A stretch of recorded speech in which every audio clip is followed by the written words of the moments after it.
नमस्कार, स्वागत है आप सबका। मैं पुनीत पाठक और इस वक्त मध्य प्रदेश की खबरों को विस्तार से जानने का क्रम शुरू करेंगे। और इसके पहले एक बड़ी खबर आपको बता दें, मोदी कैबिनेट की मीटिंग हो चुकी है।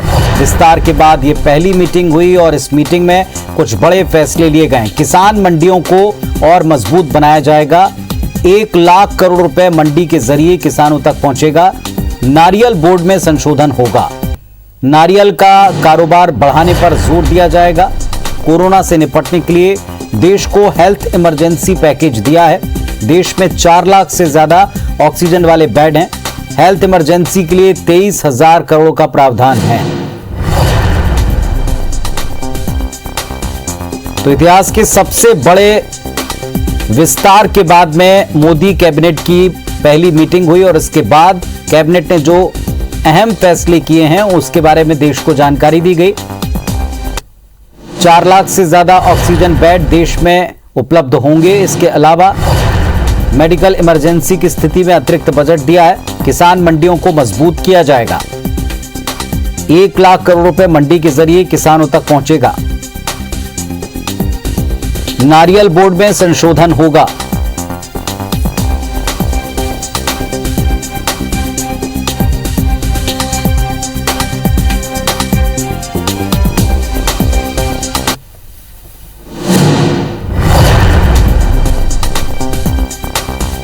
तो आपको बता दें कि इस वक्त की एक बड़ी अहम खबर, केंद्रीय कैबिनेट की मीटिंग हो चुकी है और इसके बाद केंद्रीय कैबिनेट ने कुछ बड़े फैसले लिए हैं जिसके बारे में जानकारी दी गई। देश में 4 लाख से ज्यादा ऑक्सीजन युक्त बेड बनेंगे। कोरोना से निपटने के लिए देश को हेल्थ इमरजेंसी पैकेज दिया है। बड़े ऐलान, हेल्थ इमरजेंसी के लिए 23,000 करोड़ का प्रावधान है। 4 लाख से ज्यादा ऑक्सीजन वाले बेड, इनको लेकर सरकार कदम बढ़ा रही है। कोरोना से निपटने के लिए देश को हेल्थ इमरजेंसी पैकेज दिया है। किसानों की नाराजगी, स्वास्थ्य संबंधी दिक्कतें कोविड काल में, इन दोनों पर फोकस केंद्रीय कैबिनेट के फैसलों का दिखाई पड़ा है। जो वर्ग केंद्र सरकार से नाराज थे या जिन वजहों से केंद्र सरकार के प्रति नाराजगी थी, पहली कैबिनेट मीटिंग में उन्हीं मुद्दों पर फोकस किया, उन्हीं को लेकर एड्रेस किया है मंत्रियों ने।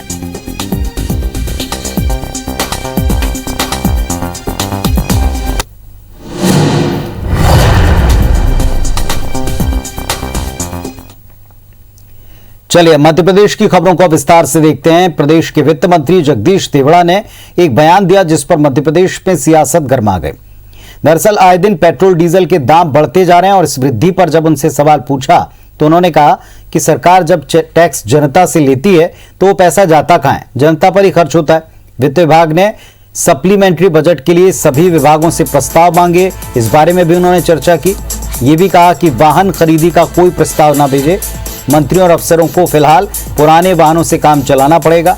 अनुपूरक बजट पर वित्त मंत्री जगदीश देवड़ा ने कहा कि निरंतर चलने वाली प्रक्रिया है। विभागों से समय से पहले संभावित खर्च मांगकर लक्ष्य तय होते हैं।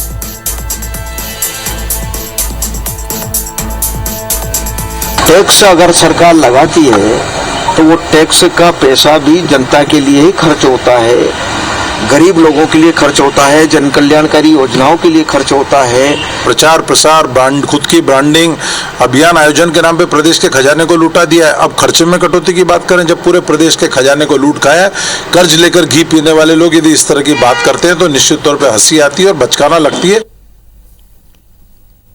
केंद्रीय मंत्री ज्योतिरादित्य सिंधिया के फेसबुक अकाउंट हैक होने के मामले में केस दर्ज किया गया। ग्वालियर में पूर्व विधायक रमेश अग्रवाल की शिकायत पर क्राइम ब्रांच ने अज्ञात आरोपी के खिलाफ केस दर्ज किया। सिंधिया ने जिस दिन शपथ ली, हैकिंग की घटना उसी रात लगभग 12:30 बजे की है। सिंधिया के फेसबुक वॉल पर प्रधानमंत्री नरेंद्र मोदी के खिलाफ आक्रामक भाषण वाले पुराने वीडियो को अपलोड किया गया था। वीडियो उस वक्त का है जब सिंधिया कांग्रेस में हुआ करते थे।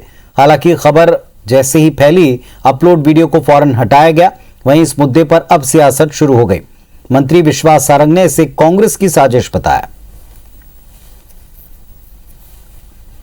कांग्रेस के पास कोई काम नहीं है, इसलिए वो लगातार केवल अपनी डर्टी ट्रिक्स के माध्यम से जनता को गुमराह कर रही है। इसीलिए मेरा स्पष्ट आरोप है कि जो भी ज्योतिरादित्य सिंधिया जी के पेज के साथ यदि कुछ हुआ है तो वो कांग्रेस के डर्टी ट्रिक्स डिपार्टमेंट का ही खेल है।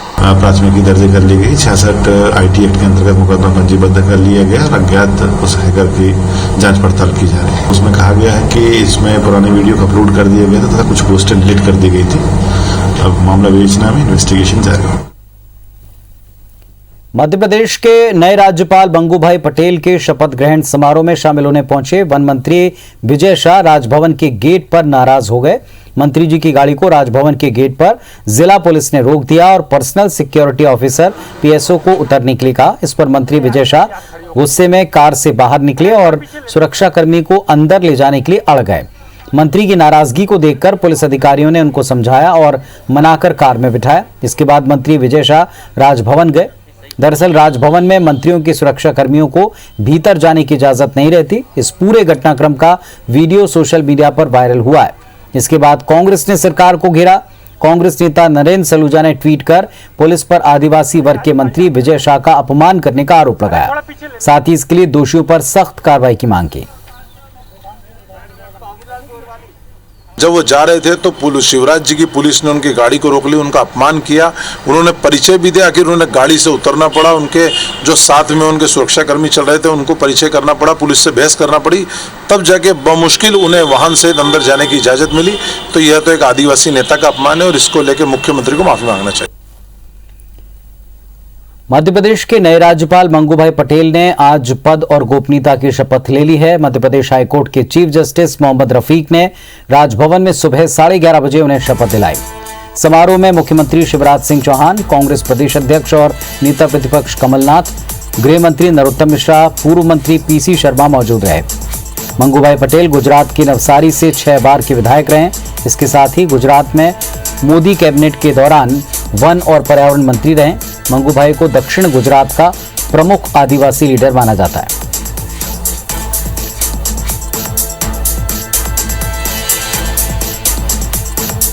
बहुत बधाई माननीय राज्यपाल महोदय को। कार्यक्रम में माननीय राज्यपाल उत्तर प्रदेश के वर्तमान दोनों ही उपस्थित थे। गर्मामयी कार्यक्रम, माननीय मुख्यमंत्री जी, नेता प्रतिपक्ष जी सभी उपस्थित थे।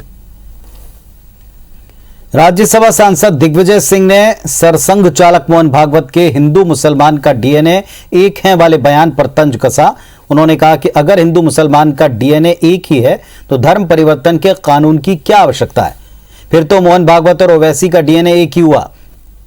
दिग्विजय के इस बयान पर अब गृह मंत्री नरोत्तम मिश्रा ने हमला बोला और कहा कि भागवत जी राष्ट्रवाद की बात करते हैं और दिग्विजय सिंह अलगाववाद की। लव जिहाद विधेयक उन्हीं के लिए लाया गया जो लव को जिहाद की तरफ ले जाते हैं, अपराध करते हैं। वहीं कैबिनेट मंत्री विश्वास सारंग ने दिग्विजय सिंह पर तंज कसते हुए कहा कि दिग्गी की हैसियत नहीं है कि वो मोहन भागवत का नाम भी ले पाए।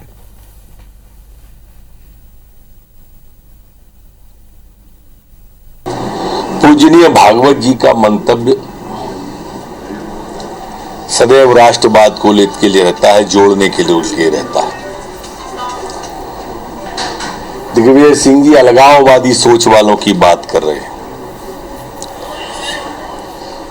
जो शब्द उन्होंने लव जिहाद प्रयोग किया है धर्म स्वातंत्र विधेयक का, ये भी उन्हीं लोगों के लिए विधेयक आया है। दिग्विजय सिंह जी के मुंह से सही मायने में परम पूज्य सरसंघ चालक जी का नाम लेना ही अनुचित है। मैंने पहले भी कहा है कि उनकी हैसियत इतनी नहीं है कि वो परम पूज्य सरसंघ चालक जी पर कोई टिप्पणी करे।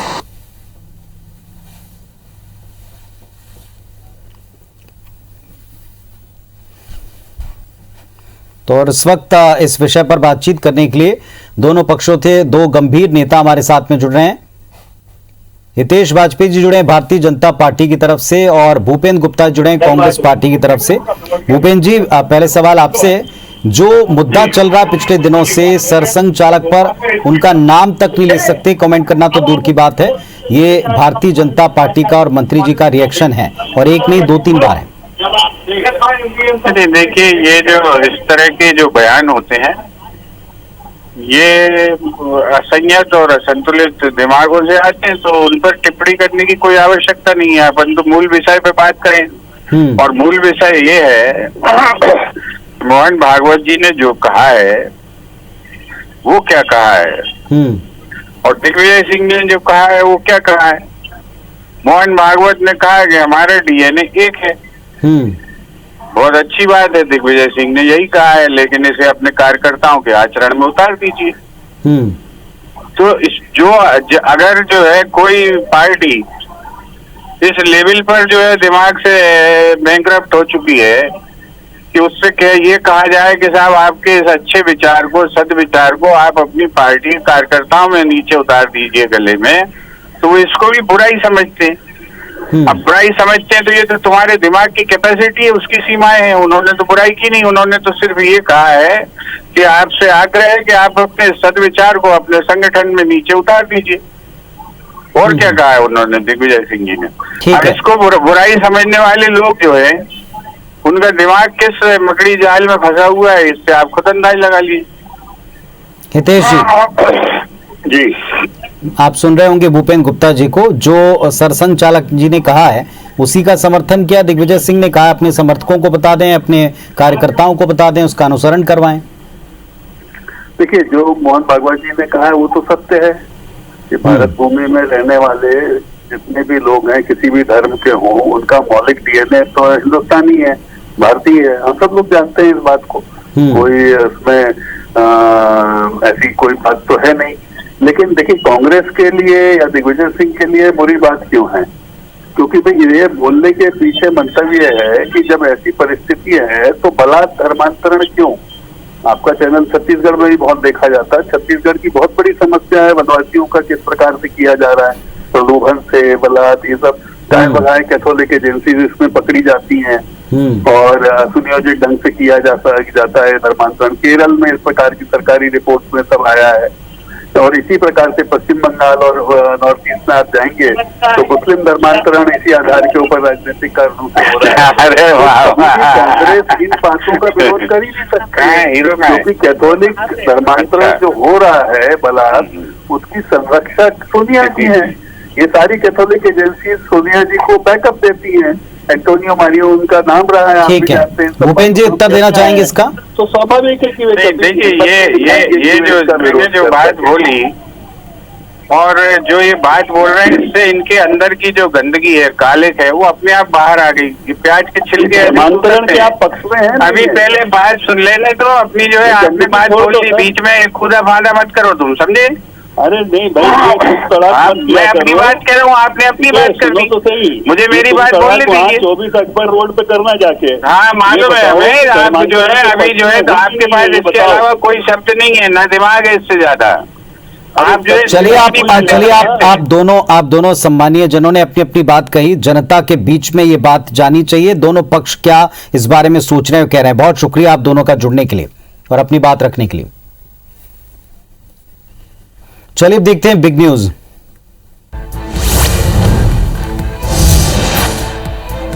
मोदी कैबिनेट विस्तार के एक दिन बाद अपनी नई टीम के साथ प्रधानमंत्री नरेंद्र मोदी की बैठक है। इसमें वर्चुअली बैठक हुई, 30 मंत्री शामिल हुए, कई महत्वपूर्ण फैसले लिए गए। मंडी के जरिए किसानों को 1 लाख करोड़ का लाभ दिया जाएगा।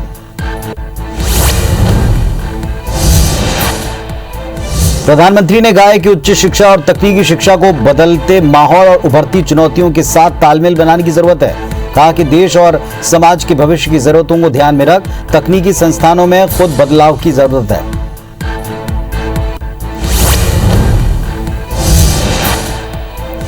पेरिस में भारत सरकार की 20 संपत्तियां सीज करने की खबर पर वित्त मंत्रालय ने स्टेटमेंट जारी किया। वित्त मंत्रालय के मुताबिक भारत सरकार को इस मामले में अभी फ्रांस की तरफ से कोई नोटिस नहीं मिला है। सरकार इसमें तथ्यों को परख रही है।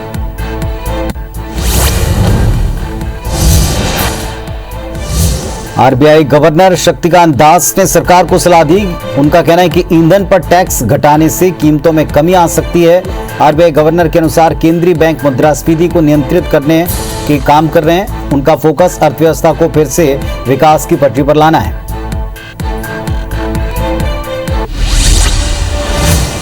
मुरैना जिले में कोरोना का टीका लगवाने के लिए एक तरफ जहां सेंटर्स पर भारी भीड़ उमड़ पड़ी तो वहीं दूसरी तरफ भीड़ के मुकाबले वैक्सीन की डोज इतने कम थे कि कई सेंटर्स पर दोपहर में ही वैक्सीन खत्म हो गई। घंटों इंतजार के बाद लोग मायूस होकर लौटे। स्वास्थ्य विभाग और जिला प्रशासन की बात की जाए तो उन्होंने किसी भी वैक्सीनेशन सेंटर पर उचित व्यवस्था नहीं की। सोशल डिस्टेंस और कोरोना गाइडलाइन की धज्जियां उड़ रही हैं। संभावित तीसरी लहर के खतरे का अनुमान जिस तरह बढ़ता जा रहा है उसी रफ्तार से लोगों में वैक्सीन के प्रति जागरूकता बढ़ी है। शहरी क्षेत्र में लोग खुद वैक्सीन सेंटर पहुंच रहे हैं, लेकिन वैक्सीन की कमी से लोगों को लौटना पड़ रहा है।